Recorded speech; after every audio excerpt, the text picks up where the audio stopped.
Today I'm using two of the loudest tools I have in my arsenal. First is a needle scaler. Works really good for taking off undercoating, old like seam sealer and stuff. Make a tremendous, the tool itself doesn't make so much noise. It's when you use it on a body, the whole cab in this case, turns into a giant sounding board and it gets really loud.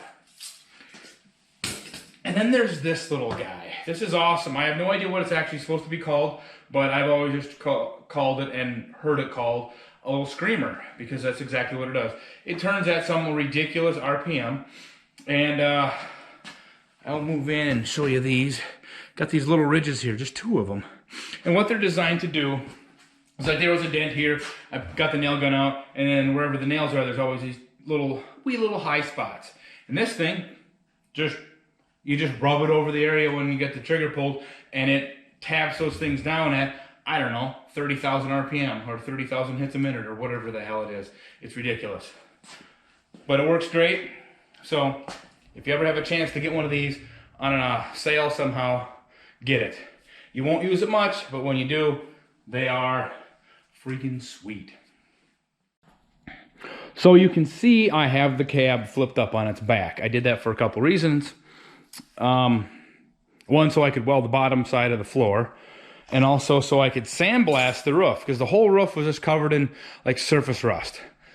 And I can already hear people now talking about, oh, you sandblast something like that, it's gonna warp. No, it won't. If you know what you're doing, you won't warp it. I know what I'm doing. I've sandblasted roofs, I've sandblasted box sides, I've sandblasted hoods. Don't warp them. You just have to know what you're doing. Turn your pressure down a little bit on your blaster and back off a little bit. Give yourself a little more space. Anyway, so I'm not too full of myself to admit I screwed up. I made a rookie mistake. So I haven't ground the welds off, and they kind of look like crap because this sheet metal just doesn't weld very nice. It spatters really bad. I can weld on the old floor pan or some of my other patches. Welds fine. Anyway, what I did, because this patch, let me back up a little so you can see. This patch wasn't fitting very nice, especially back here. So I thought, oh, I'll do the same thing I did on the other side, because initially the patch kind of came up over this lip. I'll just cut it right at the brake line and then slap it in there. Problem was, this side was rotted a little farther up, so I ended up, I know it looks like crap right now, but I just took that piece that I cut off, I put it in the brake, gave it a little more of a bend, and then just laid it right over the top of that and butt welded everything down. Or not butt welded, overlapped. And then it was kind of butt welded in a couple places with where I had it cut versus where the floor pan was cut. Welded both sides. And like I say, I know it looks like crap right now, but grind all the welds off. I'm gonna undercoat everything. The spray and bed liner stuff, that's what I use for undercoating. And you will barely be able to see it. And then especially when you get carpet or rubber floor mat, which I haven't decided yet, then obviously you won't be able to see it at all then. And no one will be the wiser. Same thing with the underside of the floor. You know, I butt welded, or not, why do I keep saying butt welded? I welded all the seams that I could. Some places it just didn't work out very well. I will get the brazing out, and like a lot of these, some of these holes you can kind of see here where the screws were, I welded them from the other side. I think I'll just clean some of this stuff up, and I'll just hit a spot of braze in there if it wants to braze in there nice, just to fill the hole. Otherwise, spray and bed liner will fill in all that stuff. Well, I am sick and damn tired of grinding welds. So bottom side is all ground, decent enough, because it's going to get bed liner, which is what I use for undercoating. And same thing with the inside. Inside's done a little bit better, but again, it's all going to get covered, so I'm not too worried about it. Oh, I'm glad this thing didn't need any more patches than it did. But I would say about 90% of the welding is done on this project, barring any weird situations that I haven't come across yet. I have a little more welding or grinding to do on my patches way down in the corners over there. I'll do that when I flip it back up after I get the bottom side finished. So here's another little surprise I got when I blasted the roof.